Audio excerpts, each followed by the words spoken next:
inicial de partida fue el cuestionamiento al déficit democrático de la Asamblea Constituyente desde el momento mismo en que 40 de sus 100 integrantes iban a ser designados, o fuimos designados, y no fuimos electos por el voto directo, universal y secreto de la ciudadanía. Pero no fue el único factor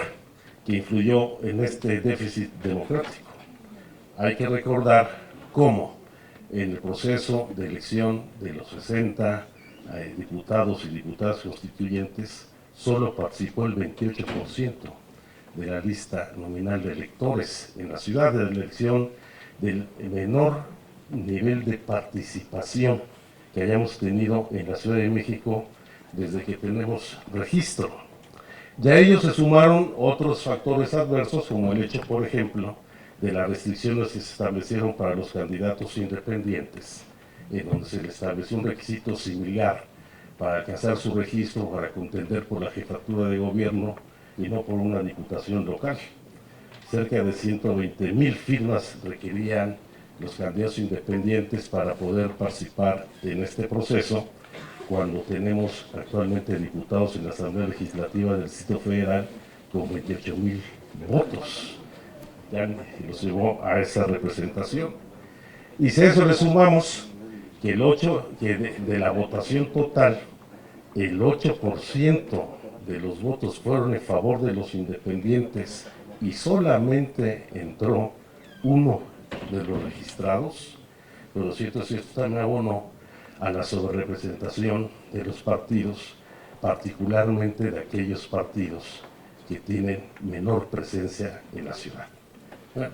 los candidatos independientes tuvieron más votación que el PRI y que el PAN, que estuvieron menos del 8% de la votación, lo cual llevó a que en el caso del PRI hubiera una sobrerepresentación de cerca del 160%. Y los partidos de izquierda, siendo los mayoritarios, pues tuvieron una subrepresentación muy significativa. A eso habría que agregar otras limitaciones o restricciones muy puntuales que teníamos en la reforma constitucional. Una de ellas, la obligación, que es correcta, de aprobar por las 2/3 partes de los diputados constituyentes, primero de la totalidad,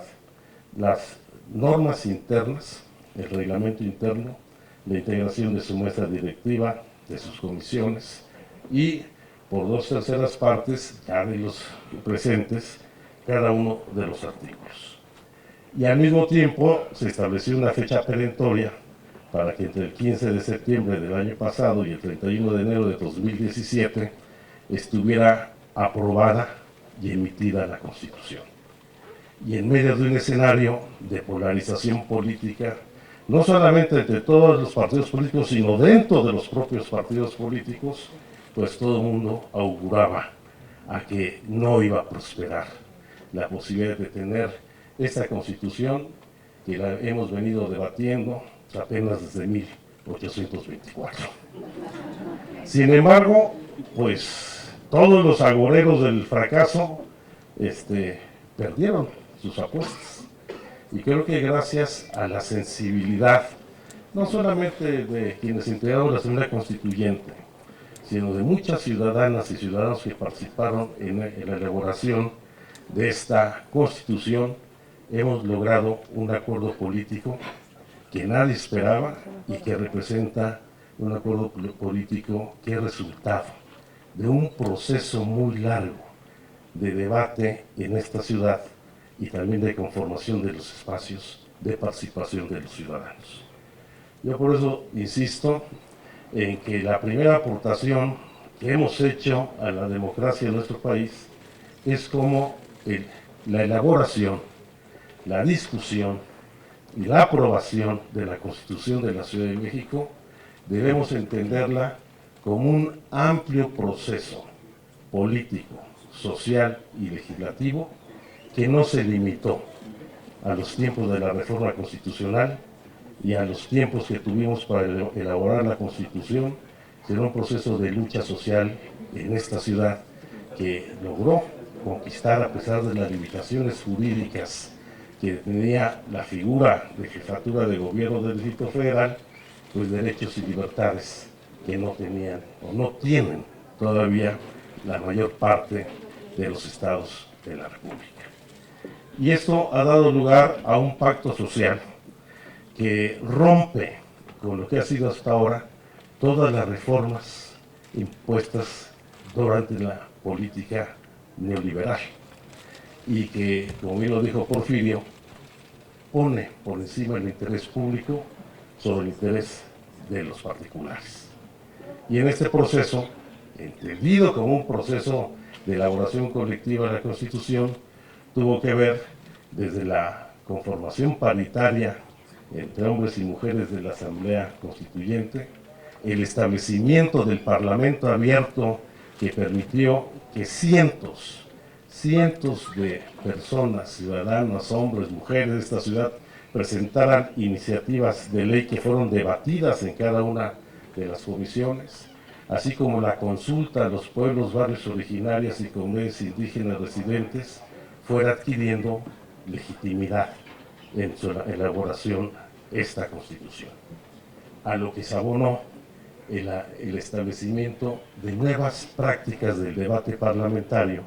que rompieron con la disciplina tradicional del control partidario dentro de la propia Asamblea Constituyente y ayudó a construir,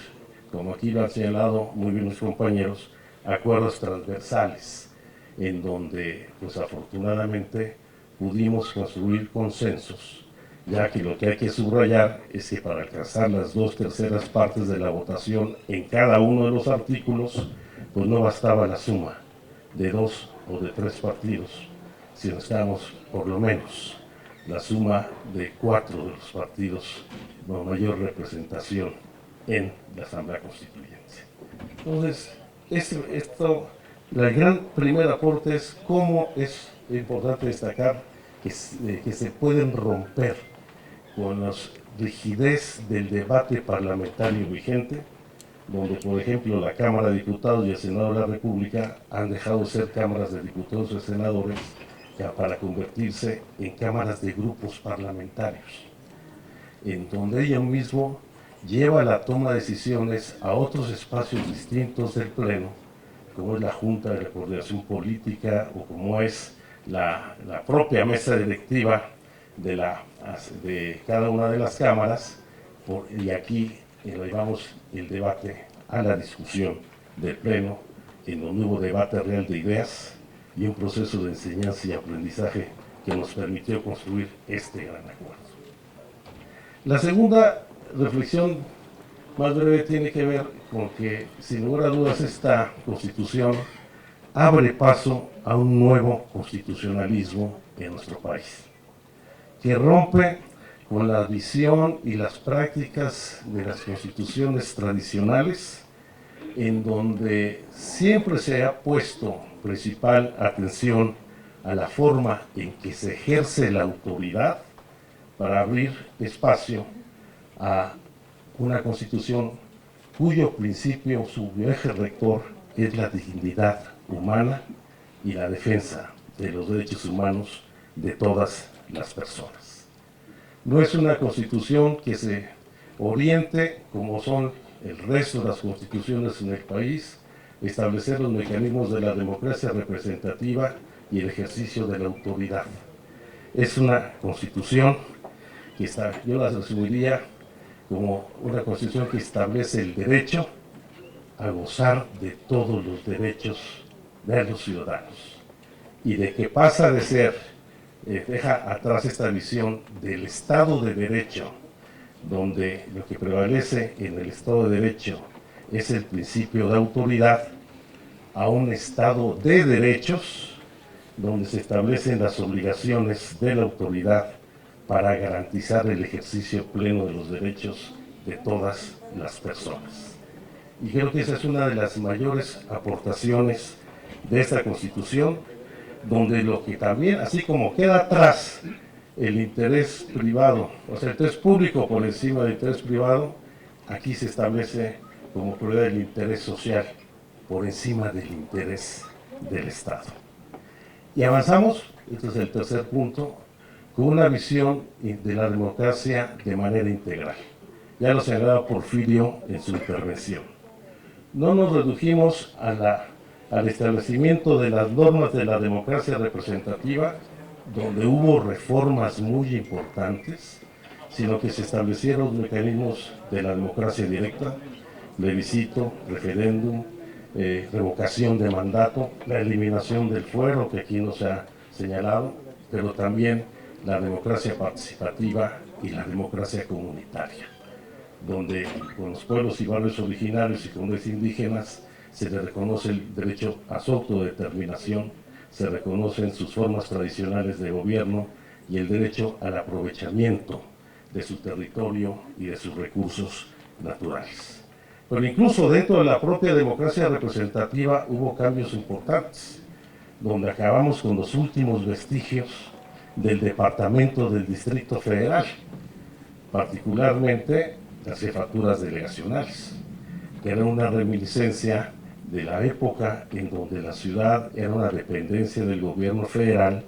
y abrimos paso a nuevas modalidades de gobierno en todos los órdenes.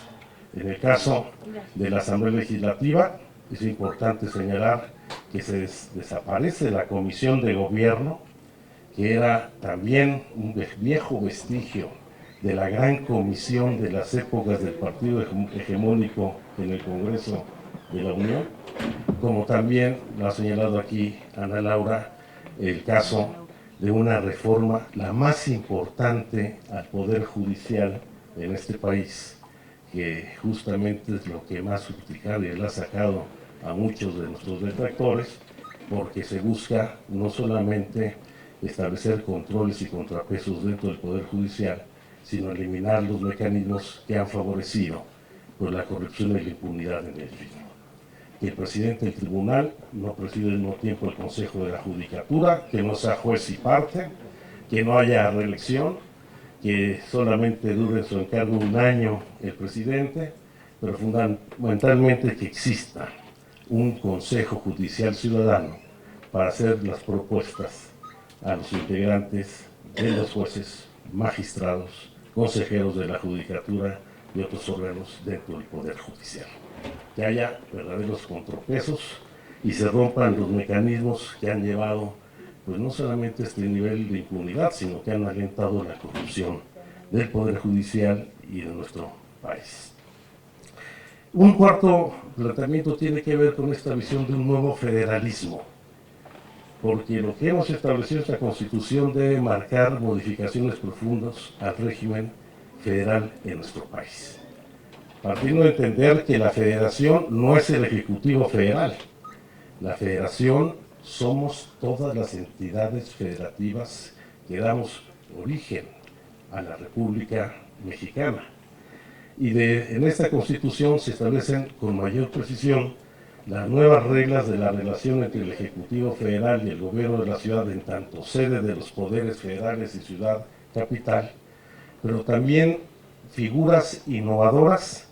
que van a obligar a revisar, por ejemplo, el régimen municipalista en nuestro país,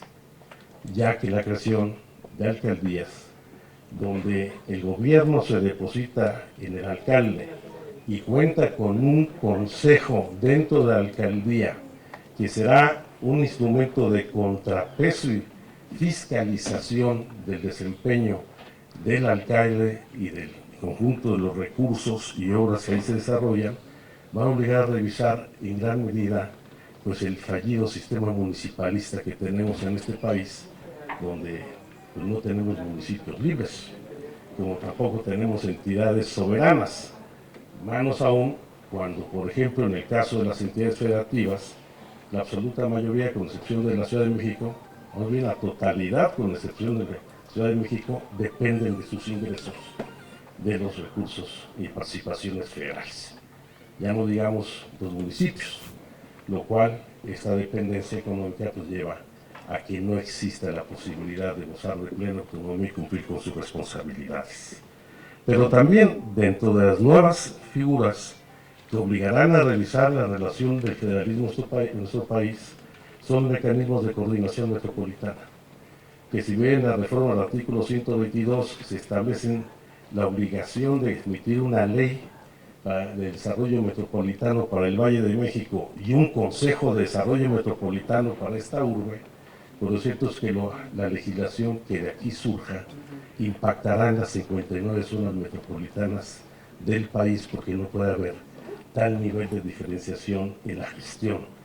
que se requiere urgentemente de todos los asuntos públicos en las zonas metropolitanas, donde sin reconocer ni figuras jurídicas ni límites geográficos existe un nivel de interrelación e interdependencia que reclama nuevas modalidades de gestión pública. Un quinto punto son muchas de las reformas que son novedosas. Ya hablábamos de lo de pueblos y barrios originarios, se habló del poder judicial, todo el sistema de planeación, donde el territorio se vuelve el eje articulador de todas las políticas públicas. Desde el territorio tendrá que definirse la política urbana, la política ambiental, la política económica, la política social, porque es el espacio donde se construye la ciudad y los ciudadanos o las personas ejercen sus derechos. Y una que a mí en lo particular me gusta es cómo sale el tratamiento y reconocimiento como ciudad global a los migrantes, tanto internos como del exterior. No logramos establecer el concepto de ciudadanía universal, pero sí establecimos los principios básicos de la misma. Es que todas las personas, independientemente de su origen, de su nacionalidad, en esta ciudad serán reconocidos plenamente todos sus derechos, sean originarios, residentes, transeúntes, migrantes, y esto va a ser, sin lugar a dudas, parte de los aspectos innovadores. Y finalmente, creo que la siguiente aportación que vamos a hacer es la defensa de la Constitución, porque este es un debate inédito. Nunca se había controvertido un poder originario en el país, yo creo, no en el país, en el mundo. Y la verdad es que, aunque resulta paradójico, que siendo el Ejecutivo Federal integrante de la Asamblea Constituyente y sus representantes avalaron y votaron la inmensa mayoría de los artículos que hoy controvierten, la cuestionen. Por supuesto que aquí hay una enorme carga política e ideológica, o incluso hasta mala fe, o conflicto de interés. Por ejemplo, el Procurador General de la República es diputado constituyente con licencia, ¿o no? Y denotan, además de desconocimiento, pues una carga conservadora muy profunda. Desconocimiento, como por ejemplo el señalar que la consulta a los pueblos y barrios originarios no se apegó a las normas establecidas en el convenio 169 de la Organización Internacional del Trabajo, cuando no solamente se cumplió con todo el protocolo internacional, sino que fuimos asesorados por la Oficina de la Alta Comisionada para el Derecho de los Pueblos Indígenas de Naciones Unidas, y nos ha hecho un reconocimiento expreso, porque somos la primera constitución en el mundo que establece en su texto la Declaración de los Derechos de los Pueblos Indígenas de Naciones Unidas. O de barbaridades como señalar que el hecho de reconocer todas las formas de estructura familiar de esta constitución va a alentar la poligamia en la ciudad. Bueno, pero viene la etapa intensa. Se presentaron 4 acciones de inconstitucionalidad, 3 controversias constitucionales, 12 amparos, y los cuales empezaron a desahogarse el día de ayer. Entonces,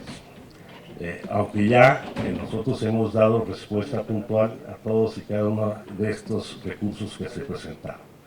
Y es el momento en que habrá de iniciarse el verdadero debate en la Corte en defensa de nuestra Constitución. Por supuesto, la Corte se va el día 15 de vacaciones y regresará el día 30, entonces no va a ser mañana, será en el mes de agosto. Pero necesitamos estar bien preparados para este debate, que debe ser público, Como hemos insistido, la Corte debe dar audiencias públicas, que eso se debate en audiencias públicas, y que todos los recursos y todos los que han presentado Micoscuri y otras figuras vayamos a dar la discusión. Yo creo que la Corte tiene una gran responsabilidad sobre sus espaldas, ya que no hay precedente tampoco de cómo atender este tipo de conflictos con un poder originario. Porque usted recordará que en un principio la Corte no reconoció a la Asamblea Constituyente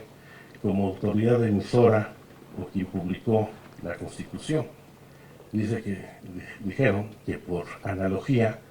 la autoridad emisora de la Asamblea Legislativa y la autoridad promulgante el gobierno de la ciudad. Cuando la Asamblea Legislativa no interviene en ningún momento en todo este proceso, cuando el gobierno de la ciudad no promulgó la Constitución, porque en eso sí fuimos muy cuidadosos en la reforma constitucional aquí en el Senado, donde señalamos que una vez aprobada y emitida la Constitución, a más tardar el 31 de enero de este año,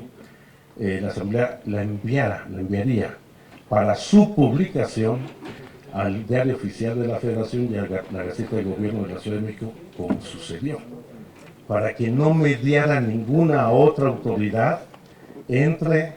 la aprobación y la publicación de la Constitución. Afortunadamente rectificaron, ya nos reconocieron, y ahora vamos a dar la pelea, y espero que con el apoyo de todas y todos ustedes,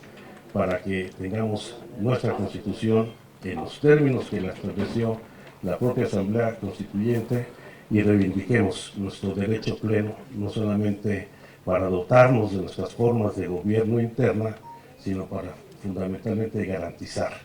el derecho de todas y de todos a gozar de todos los derechos humanos en esta ciudad. Muchas gracias. Muy bien.